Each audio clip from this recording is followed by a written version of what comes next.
Attention mes hockey fans, on se retrouve encore une fois pour un autre preview pour la saison 2021-2022 et cette fois-ci on s'attaque aux Red Wings de Détroit. Du côté de Détroit, ça commence à être long. C'est une organisation que ça fait quand même 5 années d'affilée qu'on manque les séries éliminatoires. C'est une organisation pourtant qui a des bons jeunes. On parle de certains gars qui sont dans la mi-vingtaine. Puis pourtant, c'est une organisation qui quand même peine à s'améliorer. Donc oui, on a quand même des jeunes à bon potentiel, mais il faudrait à un moment donné qu'on voit vraiment une grosse démarcation. Alors du côté des Red Wings de Détroit, ben, on a eu une saison encore une fois qui était pas très forte, disons, l'année passée. Peut-être une des pires de la Ligue. Mais c'était un peu moins pire que la saison d'avant. Ça, c'est le point qu'on peut dire comme étant positif du côté des Red Wings de Détroit. Alors, on revient avec le même entraîneur, Jeff Blashill,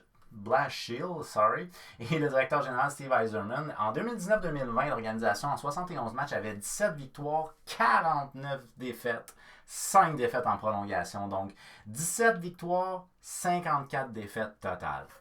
Ouch! Pour un gros total de 39 points. On avait manqué les séries, on s'étonne. L'année passée, en 56 matchs, on parle de 19 victoires, 27 défaites, 10 défaites en prolongation. Fait que, tu sais, là, on a 19-37.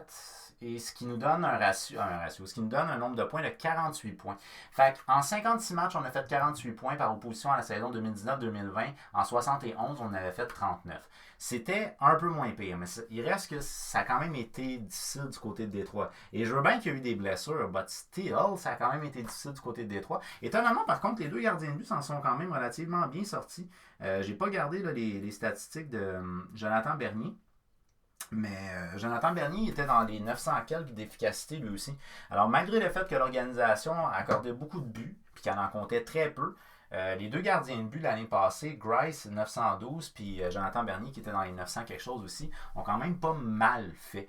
Fait que l'équipe a eu par exemple un très très gros problème au niveau de la production offensive, ça c'était terrible, qui peut être explicable en partie à l'absence presque pour la totalité de la saison de Tyler Bertuzzi. Dans le cas de Tyler Bertuzzi, c'est quand même 7 points en 9 matchs. Il n'aurait pas gardé cette cadence-là pour toute la saison, c'est sûr et certain, ce ratio point par match-là. Mais quand même, il reste que ça a été quand même une absence de marque du côté des Red Wings de Détroit. On a quand même fait aussi des acquisitions qui peuvent être intéressantes là, pour l'année prochaine. Entre autres, Jacob Vrana qui est arrivé en fin d'année. On avait un gars comme Manta qui connaissait des moments difficiles avec les Red Wings. Il n'était peut-être pas à la hauteur des attentes. Fait que, il a été échangé à Washington et on a fait l'acquisition de Jacob Vrana. Dans son cas, à lui, quand il est arrivé avec les Red Wings, ça a très bien été, mais on va en reparler tantôt. Alors, moyenne de but marqué de 2,23, ce qui est très faible, ça représente l'avant-dernière meilleure offensive de toute la Ligue, soit 30e sur 31. Une moyenne de but encaissé de 3, ce qui est quand même relativement gros. C'est pas catastrophique, mais c'est quand même relativement gros à 3. À partir du moment 2,3 que tu comptes de buts en moyenne, puis tu en accordes 3, ben, tu pars avec une bonne chance de perdre. Un avantage numérique à 11,4, ce qui n'est vraiment pas bon. On parle de la 30e avantage numérique de toute la Ligue nationale. Un désavantage à 78,7%, ce qui est à peu près mi-peloton. Ça doit être aux alentours de comme, je sais pas, 20e peut-être dans ces eaux-là, là, au niveau des désavantages numériques. Environ. On a donc terminé 7e dans la division. Si je ne fais pas erreur, je pense qu'on était à égalité avec la 8e position. Donc, on a terminé 7e dans la division, 27e dans la Ligue et bien entendu, on n'a pas participé aux séries éliminatoires. Le meilleur en termes de buts aura été Manta ainsi que Hearn. Dans le cas de Hearn, c'était sa meilleure saison en carrière au niveau des buts marqués. Un total de 11 buts pour les deux gars parce que les deux sont ex-aequo. Si je ne fais pas erreur, je pense que Manta avait joué moins de matchs que Hearn par contre. Le meilleur en termes de points aurait été un défenseur, Ronek, 26 points l'année passée. Le meilleur défenseur à caractère offensif, évidemment, aura été Ronek. En 56 matchs, il a 26 points, mais un gros moins 18, ce qui représente un des pires différentiels de son équipe. C'est pas le pire. Non, il me semble que c'est pas le pire, mais c'est un des pires différentiels au niveau de toute l'équipe. Fait que, bref, l'organisation a quand même un certain potentiel. Dans le cas de Vrana, il était acquis en fin de saison, puis Vrana, en 11 matchs, il a eu 8 buts, 3 passes pour 11 points. Donc, ça promet beaucoup. Là, on parle de 1 point par match dans son cas à lui. Alors qu'on a échangé Mata. Lui, Mata, il avait 21 points en 42, donc on parle à peu près d'1 point par 2 matchs. Fait que c'est quand même assez intéressant comme acquisition. Le Vrana, c'est un gars à caractère offensif qui va peut-être aider à un gas comme exemple Dylan Larkin de peut-être repartir un peu au niveau de sa production offensive. Assurément, dans le cas de Larkin, ça a été décevant l'année passée, 23 points en 44 matchs, mais si Bertuzzi est là toute la saison et si Vrana continue avec une cadence, pas nécessairement d'un point par match, mais une cadence qui est quand même supérieure à ce que pouvait offrir Manta, ça va aider la production offensive de Larkin, ça c'est sûr et certain. Des jeunes qui sont des jeunes qui pourraient être à suivre, ça c'est intéressant à Détroit, c'est qu'il y a beaucoup de jeunes qui pourraient faire partie de l'organisation dès cette année. Fait que ça c'est quelque chose qui peut être super intéressant à suivre si jamais ça vous intéresse le développement des joueurs. On a entre autres Moritz Seider, un défenseur de 20 ans. Tous les joueurs jouaient en Suède l'année passée. Je ne sais pas si ça fait partie du système de Détroit, mais leur meilleur prospect jouait tout dans la Ligue d'élite de Suède. Bref, on y va avec Moritz Seider. Un défenseur de 20 ans, lui, il joue en Suède. 41 matchs, il a 7 buts, 21 passes pour 28 points. Dans le cas de Seider, c'est l'un des, ou sinon peut-être le nom qui semble être le plus présent pour dire qu'il va intégrer la formation LNH dès cette année. Fait on croit beaucoup en lui au niveau des observateurs. Dans le cas de Seider, il avait terminé avec un total de 92 mises en échec, ce qui le plaçait au 2e rang de la Ligue d'élite de Suède. Puis avec ses 28 points, il a été le meilleur défenseur âgé de moins de 20 ans dans la Ligue d'élite de Suède. Fait que c'est un gars qu'on pourrait voir à Détroit dès cette année, puis même qu'on pourrait voir avec un rôle assez important dès cette année. En termes de deuxième espoir, j'ai été avec Jonathan Berggren, un ailier gauche/droite de 21 ans, il joue en Suède. 49 matchs, 12 buts, 33 passes pour 45 points. On n'est pas loin du point par match dans le cas de Berggren. Lui, il avait connu quand même une bonne progression, donc c'est un gars qui semble s'en aller dans le bon sens, un joueur à caractère offensif. C'est un gars qui pourrait peut-être aller jouer dans la Ligue américaine, un peu de jouer dans la Ligue nationale, mais quand même, moi, j'y ai donné un spot dans la Ligue nationale dès cette année. Je me suis dit, on y va all-in, mon petit gars. Par la suite, on a Lucas Raymond, un ailier gauche/ailier droite de 19 ans. Il a joué en Suède, étonnamment. 34 matchs, 6 buts, 12 passes pour 18 points. Dans son cas, à lui, il a doublé sa production versus l'année d'avant. Pratiquement doublé, en fait, parce qu'il y avait un affaire comme 10 points l'année d'avant en Suède. Et là, il y avait 18 points, donc près de 20 points. Donc, il a près de doubler sa production offensive. Dans son cas, à lui, il se pourrait qu'on le voit dans la LNH cette année. Sinon, on pourrait être tenté de soit le laisser encore en Suède ou dans la Ligue américaine pour le garder un petit peu plus proche de nous. Et finalement, on va y aller avec Joseph Velino, un joueur de centre de 21 ans qui a joué en Suède l'année passée. 46 matchs, 11 buts, 9 passes pour 20 points. Donc, c'est un buteur qui peut être intéressant. Et c'est un gars qui pourrait intégrer la LNH dès cette année. Avec un rôle peut-être un petit peu plus secondaire que d'autres gars. Là. Exemple, Seider qui pourrait avoir un rôle très important. Puis, dans le cas ici de Berggren, je pense pas qu'il pourrait être dans le top 6 d'entrée de jeu parce qu'on a quand même des noms intéressants à l'aile. Fait que je penserais pas que dans son cas, il pourrait être top 6 tout de suite. D'où pourquoi je disais que c'est peut-être intéressant de le mettre dans la ligne américaine encore un petit peu. Enfin bref. Alors ça ici, c'est la formation que je vous propose. C'est pas nécessairement la formation qui va être en place, mais moi, je vous propose cette formation-là. Pour la première ligne, je pense que c'est quand même assez coulé. Comme plusieurs autres équipes, c'est quand même assez coulé dans le béton. Un fait important à mentionner, c'est que l'an passé, les Red Wings de Détroit ont été la seule équipe que leur meilleur pointeur n'a pas dépassé les 30 points. Fait que c'est la pire équipe en termes de... Si tu prends tous les meilleurs pointeurs de toutes les équipes, c'est la pire. Alors ça, c'est quelque chose qui a été très décevant l'année passée, mais par contre, avec l'addition à long terme pour une saison complète d'un gars comme Vrana, puis un Bertuzzi en santé, un Zadina qui pourrait peut-être retrouver ses repères, ou du moins qui pourrait peut-être amener la production qu'on attend de lui, on devrait dépasser le 30 points. Et dans le cas de Larkin, il semblerait qu'il a joué toute la saison avec une blessure, incommodé par une blessure. Fait qu'il a manqué un bout de saison quand même, là, mais ça a l'air qu'il n'était pas à son 100% non plus. Fait que ça peut être intéressant là, cette année. D'après moi, on ne devrait pas avoir encore une saison où il y a aussi peu de production offensive, d'après moi.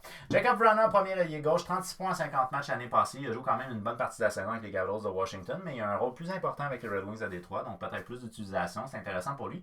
Dylan Larkin, premier centre, 23 points en 44 matchs. Dans son cas, ça a été décevant l'année passée, mais comme je vous mentionne, ça se peut qu'il y avait une blessure. Fait que c'est possible qu'il ait joué une bonne partie de la saison incommodé par une blessure, ce qui est compliqué, on va se l'accorder. Et Bertuzzi qui a manqué presque la totalité de la saison, 7 points en 9 matchs l'année passée. Ça, c'est un gars qui, à partir du moment où il est dans ton équipe, ton 2.23 va augmenter au moins un peu. Ta moyenne de buts marqués par match, parce que c'est un bon buteur, ce gars-là. En termes de deuxième ligne, j'ai été avec Fabry, 18 points en 30 matchs l'année passée. C'est rien d'exceptionnel, mais c'est quand même mieux en termes de ratio points que les autres joueurs que j'avais. Donc moi, j'ai été avec Fabry. En termes de joueur de centre, on y va avec Pius Sutter. Dans son cas, lui, c'était son année recrue. Il est quand même mi-vingtaine, c'est pas un jeune, mais quand même. C'était sa première année recrue avec les Hawks de Chicago. Puis il avait bien fait avec les Hawks, 27 points en 55 matchs. Par contre, je pense qu'on l'a échangé. Il me semble qu'il n'a pas été signé, lui. Fait que là, il s'amène avec les Red Wings de Détroit, puis il devrait avoir un rôle quand même d'importance avec les Red Wings de Détroit. Ou du moins, peut y accorder un rôle d'importance. On y va à l'aile droite avec Philippe Zadina, 19 points, 49 matchs l'année passée. Ça a été en bas de ce qu'on s'attend de lui l'année passée, mais Philippe Zadina, c'est un gars qui peut être un très bon buteur. En termes de troisième ligne, j'y étais avec Namechnikov. Dans son cas, à lui, l'année passée, il a joué toute la saison avec les Red Wings, puis c'est bien, il y a eu une certaine stabilité. L'année d'avant, il avait passé de Ottawa à Colorado. Fait que là, bon, il y a eu cette belle stabilité-là. 17 points en 53 matchs. Écoutez, c'est un gars qui va faire un gars qui va faire partie de ta profondeur. C'est pas un gars qui peut vraiment challenger sur ton top 6, d'après moi, en tout cas. Fait que c'est un gars qui est à sa place, 3e, 4e trio. Dans le cas de Rasmussen, lui, c'est un joueur relativement jeune. Si je ne fais pas erreur, je pense qu'il a 22 ans. 12 points, 40 matchs l'année passée. Là, c'est à voir. Est-ce que Suter déçoit, on pourrait jouer avec lui? Perso, moi, je vois vraiment ma structure comme ça avec au niveau des centres, Larkin, Sutter, Rasmussen, Villino. Mais ça se pourrait qu'un joueur va forcer la donne. Peut-être que Suter ne s'adaptera pas du tout à Détroit, ça serait possible. Et là, ici, j'y étais avec, à l'aile droite de mon troisième trio, Berggren. Lui, il a joué en Suède, 45 points, 49 matchs. Pourquoi est-ce que je l'ai mis dans ma formation tout de suite? C'est parce que je me dis, si advienne qu'un joueur qui est décevant sur le top 6, c'est un gars que je pense qu'il peut avoir sa place dans un top 6. Fait que ça serait intéressant de le tester un petit peu au niveau du top 6 pour voir s'il peut avoir une production régulière. Et si tel est le cas, il pourrait peut-être challenger un gars comme Zadina, qui marche peut-être pas tout à fait comme on voudrait. Comment est-ce qu'il va s'en sortir Fabry? Vrana est allé sur toute une année. Fait, bref, c'est un gars qui peut challenger sur le top 6, d'après moi en tout cas. Fait que ça, c'est quelque chose que je trouvais intéressant. Et ensuite de ça, au niveau de mon quatrième trio, j'avais été avec Ernie. Lui, c'est 20 points, 45 matchs l'année passée. Étonnamment, avec ses 11 buts, il avait atteint un sommet en carrière l'année passée. Mais c'est ça. Ça a été difficile pour la production offensive du côté des Red Wings de Détroit l'an passé. Fait que bref, lui, il en a profité différemment, disons.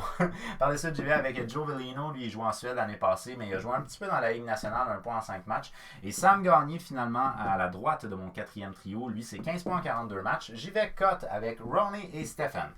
Au niveau des défenseurs, là, une chose qui a été intéressante, c'est qu'on a fait l'acquisition de Nick Leddy. Nick Leddy, lui, il nous arrive des Islanders de New York. Donc, 31 points en 56 matchs l'année passée. Il a connu une bonne saison. C'est un joueur d'expérience qui a quand même du leadership. C'est un gars qui a connu la victoire par le passé. Alors, c'est un gars qui va être intéressant de faire jouer avec notre jeune Ronek, d'après moi. Ronek, qui est un défenseur à caractère offensif, 26 points en 56 matchs l'année passée. De jouer avec un gars d'expérience comme Leddy, je pense que ça peut juste être bon pour lui au niveau de son apprentissage. Puis ça va faire un bon support au niveau du jeu défensif, qui fait que son moins 18 va peut-être être un petit peu meilleur que mettons, un moins 6 serait plus appréciable qu'un moins 18. Ça serait déjà ça. Et je pense qu'avec Nick Leddy, c'est quelque chose qui serait possible si on met en pairing les deux ensemble. En termes de deuxième page, j'y vais avec The Kaiser. Lui, c'est 12 points en 47 matchs l'année passée. Que moi, je vais faire jouer avec mon Moritz Seider. Moritz Seider, lui, c'est 28 points en 41 matchs. C'est un défenseur qui est capable d'amener une dimension physique, qui joue bien défensivement, puis qui est aussi qui est capable d'apporter une production offensive, une bonne présence physique et qui joue bien défensivement. Alors, c'est un gars que je pense qui peut être intéressant à faire jouer dans ton top 4 si il advienne que tu as besoin de le faire jouer, exemple, sur des unités spéciales ou quelque chose comme ça. Mais je pense que son potentiel offensif est quand même plus intéressant que les autres joueurs qui sont autour de lui. Fait que bref, d'après moi, dans le top 4, Seider, c'est intéressant. Ensuite de ça, on y va avec le joueur d'expérience Mark Stahl, 10 points en 56 matchs l'année passée. C'est un joueur d'expérience avec du leadership. C'est surtout ça qui est intéressant de son côté. Il est encore capable de tenir la game. C'est intéressant. On a ensuite Troy Stetcher, lui c'est 11 points 44 matchs l'année passée. Et je cote Jordan Osterley qu'on a été chercher des Coyotes de l'Arizona. Alors dans le cas ici, que ce soit de Stahl ou Stetcher, s'il y en a un des deux qui est trop ralenti ou qui ne fournit pas, à ce moment-là, Jordan Osterley est un gars qui a déjà d'expérience dans la RNH. Il pourrait amplement intégrer mon top 6 sans aucun problème. Alors par la suite, on y va au niveau des gardiens. Je pense qu'on va y aller encore une fois avec une logique de tandem, d'après moi, du côté des Red Wings de Détroit. Alors, l'année passée, on avait Thomas Greiss, puis ça a été très impressionnant parce que Thomas Greiss a gardé une efficacité similaire à celle qu'il y avait avec les Islanders, avec les Red Wings l'année passée. Fait que tu sais, c'est étonnant. Pourquoi? Parce que les Islanders ont une organisation qui est très solide défensivement, ce qui est moins le cas avec les Red Wings de Détroit. Puis pourtant, il a gardé à peu près la même efficacité. Thomas Greiss, l'année passée, avec les Red Wings de Détroit, 34 matchs, 270, 912. Puis je ne fais pas erreur, je pense qu'avec les Islanders, l'année d'avant, il y a comme 916. Fait qu'il était quand même pas tellement loin. Alors, ça a quand même été une bonne saison dans la mesure du possible, mais avec une équipe qui compte 2,23, c'est difficile de gagner des matchs. Fait que le gardien ne peut pas tout faire non plus, hein, l'expression le dit. Et on a été chercher Nedeljkovic, lui, qui nous vient de la Caroline, qui avait connu une excellente saison recrue, le dude, puis que les Hurricanes ont décidé de laisser partir, puis ils ont pris Bernier. 23 matchs l'année passée avec les Hurricanes, 1,90, 932. C'est sûr que 932, je pense pas que c'est réaliste de croire qu'il va garder ça à long terme. Mais tu sais, quand même, il reste que Ça va peut-être augmenter un peu, mais il a connu des très très bons débuts. Alors, du côté des Red Wings de Détroit, Nedeljkovic, ça va être notre gardien de but d'avenir. Fait on a quand même, là, si vous regardez dans l'ensemble, là, on a un gardien de but qu'on peut voir comme étant notre gardien de but d'avenir au niveau de l'organisation. On a un jeune défenseur ici, puis ici. Ronak qui n'est pas tellement vieux. Siler est jeune aussi. C'est des jeunes défenseurs sur lesquels on va bâtir notre avenir de notre brigade défensive. Lady va amener du leadership. Star va amener du leadership. Par la suite, au niveau de notre attaque, on a des gars comme Vrana qui est quoi, mi-vingtaine, Larkin mi-vingtaine, Bertuzzi aussi, Zadina qui est relativement jeune. On a Bergen qu'on pourrait intégrer. Fait qu'il y a quand même Joe Velino aussi. On a quand même beaucoup de jeunes là-dedans qui peuvent acquérir de la belle expérience, puis c'est des gars qui vont avoir des bonnes responsabilités malgré leur jeune âge. Fait que ça, c'est super intéressant du côté de Détroit. Sauf que qui dit jeune dit aussi des performances souvent en dents de scie, puis malheureusement, on n'est pas toujours très performant. Ce qui fait que, ben, probablement que les Red Wings de Détroit, malgré qu'ils vont donner de l'expérience à des jeunes qui sont intéressants, je crois pas que cette organisation-là soit encore à la hauteur pour pouvoir challenger pour une place en séries éliminatoires. D'après moi, c'est une équipe qui ne fera pas partie des séries éliminatoires encore cette année. Sauf que ça va être intéressant de suivre si on intègre des jeunes qui ont joué en Suède l'année passée, comment ils vont s'adapter à l'NH. Ça va être super intéressant. Puis la tenue des gardiens de but, ça peut être hyper intéressant parce que les gardiens de but, s'ils mettent en confiance ta brigade défensive, tout le jeu peut changer. Fait que c'est à suivre, mais d'après moi, cette équipe-là ne devrait pas faire les séries. Alors, c'est tout pour ce qui est mon preview des Red Wings à Détroit. J'espère que vous avez apprécié. Si vous avez des commentaires, vous pouvez bien entendu me les dire dans les commentaires. Ça va me faire super plaisir de vous lire. Si vous avez aimé la vidéo, n'oubliez pas de faire un petit j'aime et également de partager la vidéo pour qu'on soit le maximum de hockey fans possible pour parler de hockey. On s'abonne, active la petite cloche parce qu'il y a d'autres previews qui s'en viennent très prochainement. Merci beaucoup d'avoir pris le temps de m'écouter. On se revoit bientôt. Peace out.